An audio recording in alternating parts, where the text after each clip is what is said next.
철수는 인천공항에서 10년 넘게 일해온 직원이었다.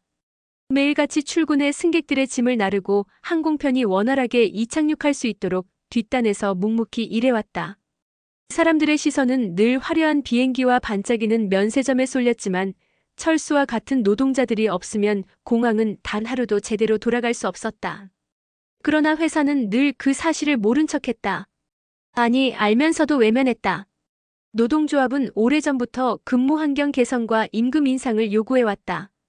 새벽과 밤을 가리지 않고 교대 근무를 하는데도 기본급은 턱없이 낮았고 인력 부족으로 한 사람이 두세 사람 몫을 감당하는 것이 일상이었다. 하지만 회사 측은 늘 경영난을 이유로 들며 협상을 피했다. 공항 운영은 국가적 중요시설이니 파업은 절대 용납할 수 없다는 말만 반복했다. 그러던 중 노란봉투법이 국회를 통과했다. 이전까지는 파업을 하면 회사가 손해배상을 청구했고 그 액수는 수억, 수십억 원에 달했다.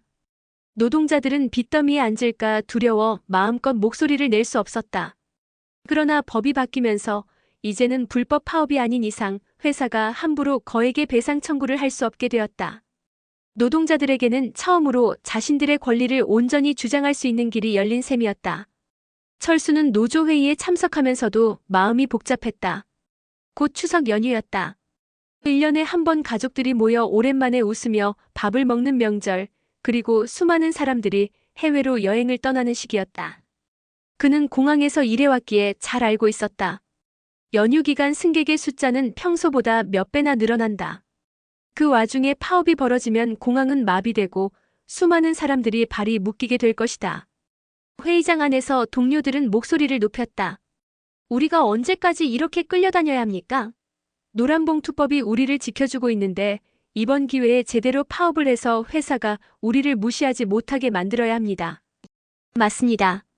연휴라서 회사가 더 난감할 겁니다. 지금이 아니면 언제 우리가 힘을 보여주겠습니까? 철수는 고개를 끄덕이면서도 속으로는 망설였다. 그 말이 틀린 건 아니었다. 그러나 떠올랐다. 명절을 기다리며 표를 어렵게 구한 가족들, 아이 손을 잡고 여행을 떠나는 부모들, 해외에서 한국으로 들어와야 하는 교민들. 이들의 불평과 분노가 고스란히 노동자들을 향할 것이 뻔했다. 며칠 뒤 실제로 파업이 시작되었다. 공항 내부는 긴장감으로 가득 찼다. 비행기들은 여전히 이착륙했지만 짐이 제때 옮겨지지 않아 혼란이 생겼다. 승객들은 길게 줄을 서서 불만을 쏟아냈고 뉴스에서는 추석 대혼란, 공항 파업 여파라는 자극적인 제목이 연일 흘러나왔다. 카메라는 늘 화가 난 여행객들의 얼굴을 비추었고 그 뒤편에 있는 철수와 동료들의 사정은 좀처럼 보도되지 않았다. 철수는 현장에 서 있으면서도 마음이 무거웠다. 회사는 파업을 불법으로 몰아가려 애썼지만 법의 테두리 안에서 진행된 파업은 정당했다. 그럼에도 대중은 불편을 감수해야 했고 그 불편은 오롯이 노동자들에게 돌을 던지듯 쏟아졌다. 그는 스스로에게 물었다. 과연 이 싸움이 옳은 걸까? 하지만 그렇다고 침묵하면 우리 삶은 언제 나아질까? 그날 저녁 철수는 집에 돌아와 가족과 저녁을 먹었다. 아내는 그에게 말했다. 나도 당신이 힘든 거 알아. 하지만 사람들이 파업 때문에 고생하는 걸 보면 마음이 아프기도 해. 당신은 어떻게 생각해? 철수는 숟가락을 내려놓고 잠시 말을 잇지 못했다. 나도 그래. 우리 요구가 정당한 건 맞아. 그런데 이 방법이 맞는지 가끔은 모르겠어. 그의 아들은 조심스럽게 물었다. 아빠, 그럼 파업 안 하면 되잖아.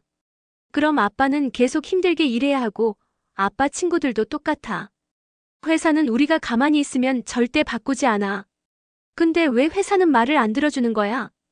글쎄 다 돈 때문이겠지. 우리 같은 사람보다는 수익을 먼저 생각하는 거야. 철수는 아이의 눈을 바라보며 답했지만 스스로도 만족스럽지 않았다. 이 싸움은 단순히 임금 몇 푼의 문제가 아니라 노동자들이 존중받고 인간다운 삶을 살 수 있느냐의 문제였다. 하지만 동시에 사회적 책임과 공익을 고려하지 않을 수 없는 위치에 있다는 사실도 잘 알고 있었다. 다음 날 회사 측은 언론을 통해 성명을 발표했다.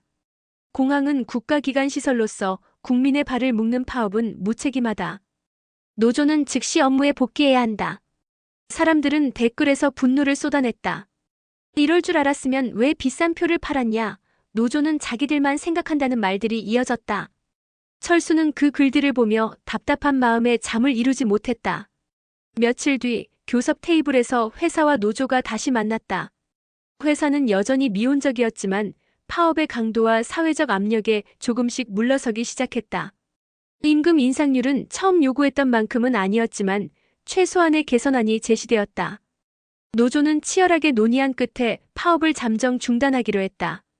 철수는 복잡한 심경으로 직장에 복귀했다. 승객들은 여전히 불편을 겪었지만 파업의 메시지는 분명히 남았다. 노동자들도 함부로 무시할 수 있는 존재가 아니라는 것을 알린 것이다. 그러나 철수의 마음속에는 여전히 무거운 질문이 남아 있었다. 우리가 선택한 이 길이 과연 모두에게 옳은 길이었을까? 아니면 누군가의 희생을 바탕으로 한 또 다른 고통이었을까? 그는 출근길에 활주로를 바라보았다. 거대한 비행기들이 굉음을 내며 하늘로 날아올랐다. 그 속에는 추석을 맞아 가족을 만나러 가는 사람, 오랜만에 여행을 떠나는 사람, 그리고 다시 일터로 향하는 수많은 사람들이 있었다. 그들의 삶이 이어지기 위해서는 자신과 같은 노동자들이 반드시 필요했다. 그리고 언젠가는 그들이 정당하게 대우받는 날이 오기를 철수는 조용히 마음속으로 기도했다. 철수는 며칠째 잠을 이루지 못했다. 파업 소식이 전국으로 퍼지면서 언론은 추석 대란이라는 제목을 달고 연일 공황 상황을 보도했다. 화면 속에서 사람들은 분노와 불안을 동시에 담은 표정으로 카메라 앞에 서 있었다. 가족과의 여행을 몇 달 전부터 준비했는데 이제 와서 다 무산되는 건가요? 항공권 값만 몇백만 원인데 이걸 보상해준다는 보장도 없잖아요. 수많은 목소리가 화면을 채웠다. 그 소리를 듣는 순간 철수의 가슴도 저려왔다. 그는 공항에서 일하면서 늘 여행객들의 웃음을 보며 버텨왔다. 그들의 기쁨이 곧 자신의 일에 대한 보람이었는데 이제는 그 웃음이 분노와 절망으로 바뀌고 있었다. 그러나 동시에 그는 동료 노동자들의 표정도 잊을 수 없었다.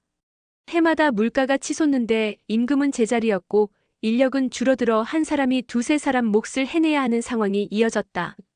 과중한 업무와 저임금, 그리고 상부의 무관심은 노동자들의 건강과 삶을 잠식했다.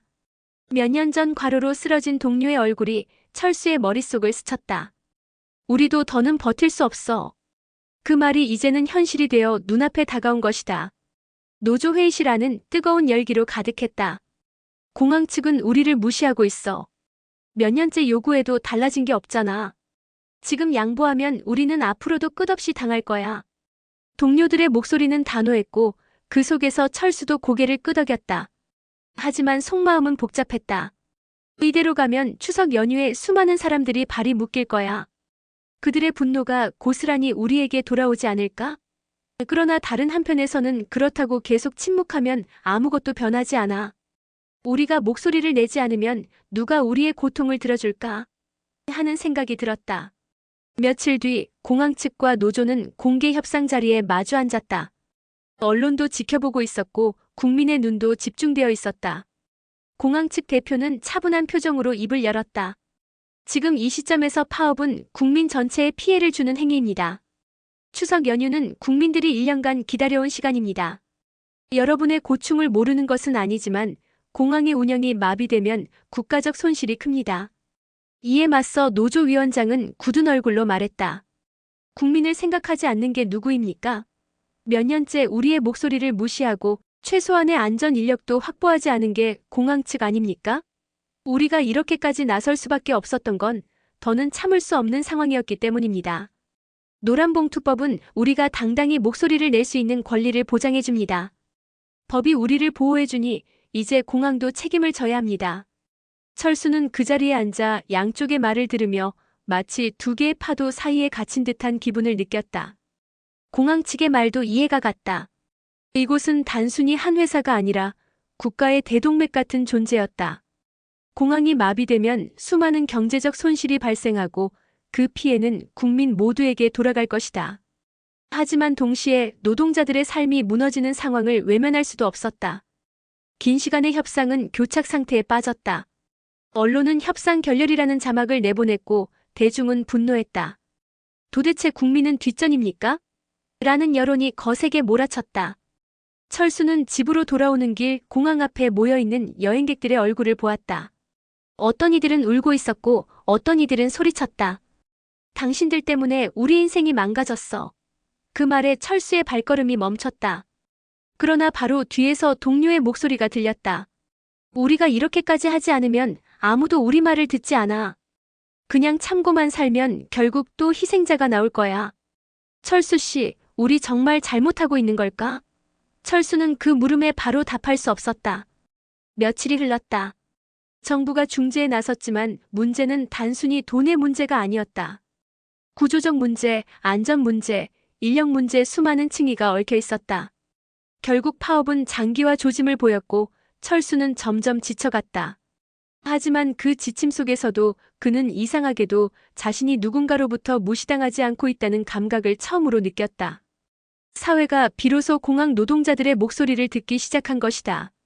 비난도 있었지만 지지와 공감의 목소리도 분명히 존재했다. 철수는 알았다. 이 싸움은 단지 임금 협상의 문제가 아니라 존중받을 권리를 위한 것이었다. 하지만 동시에 그는 언젠가 이 갈등이 해소되지 않는다면 또 다른 비극을 낳을 거라는 불안도 지울 수 없었다. 그리고 그는 다짐했다. 언젠가 이 싸움이 끝나면 자신이 해야 할 일은 단순히 노동자로서의 권리를 지키는 것만이 아니라 국민들에게도 설명할 수 있는 다리가 되는 것이라고. 노동자의 목소리와 국민의 불안을 잇는 다리. 그것이야말로 지금 가장 필요한 역할일지 모른다고 그는 느꼈다. 그날 밤 철수는 창밖에 비친 공항 불빛을 바라보았다. 여전히 활주로 위에서는 몇 대의 비행기가 이륙과 착륙을 반복하고 있었다. 세상은 멈추지 않는다. 그러나 그 세상을 움직이는 건 결국 사람들이다. 자신 같은 평범한 노동자들이 있었다.